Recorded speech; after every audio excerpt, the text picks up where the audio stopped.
G.I.A Automotive here, doing a video on a 1999 Infiniti G20.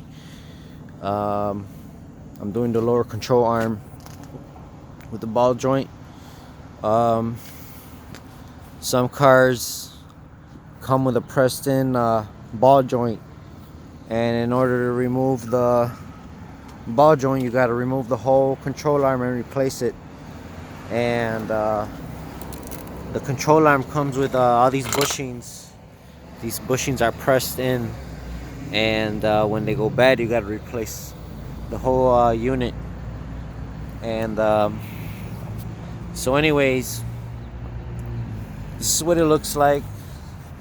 And the tricky part is getting this bracket out here on the back, swinging that out, and the stud that comes off of here bolts onto the lower engine block.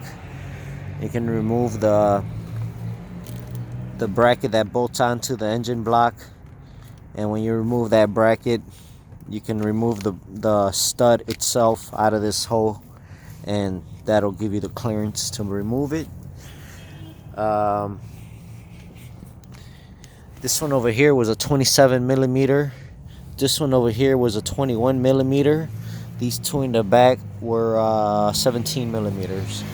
So the trick is to spray your bolts down, and when necessary apply heat to it, so you can break the bolts loose without stripping them or breaking them, rounding them off. This is the bracket I was telling you, bolts onto the frame of the bottom. Here it bolts up to the frame, and then the stud sticks out where you can remove it. Here you need an open end wrench. If you don't do this with patience, you're gonna end up taking the axle out. In this case, the axle is all jacked up already, boots all ripped. This person doesn't even want to spend money on the car to begin with, and there's more things wrong with it.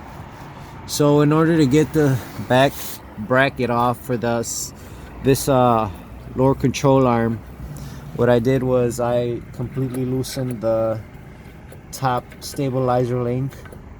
Just loosened it, didn't remove the nut completely. And then I put a pry bar up under here, and I removed the little bracket that goes here to this subframe. And then this sway bar was still in the way of removing the lower control arm. So the last thing to remove is the sway bar bushing bracket here, and remove the bolts all the way, which will allow you to drop the sway bar completely to access and remove the lower control arm on the 99 Infiniti G20.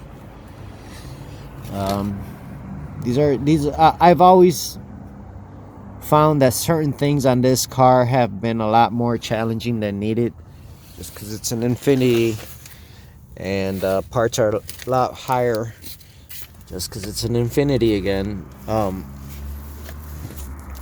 did the high pressure hose on this thing, and it was a dealer item, and it was a setup with the high pressure hose had a connection at the end of it that plugged up to a sensor, and I never seen something like that on a pressure hose, but it had it for this car, and that's the reason why it was a dealer item, and the dealer wanted like $350, I think.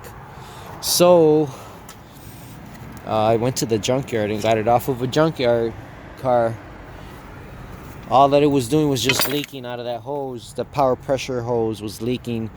The power steering pressure hose was leaking, so I just replaced it with a junkyard hose that wasn't leaking and got that done. All right, 25 years of experience, G.I.A Automotive.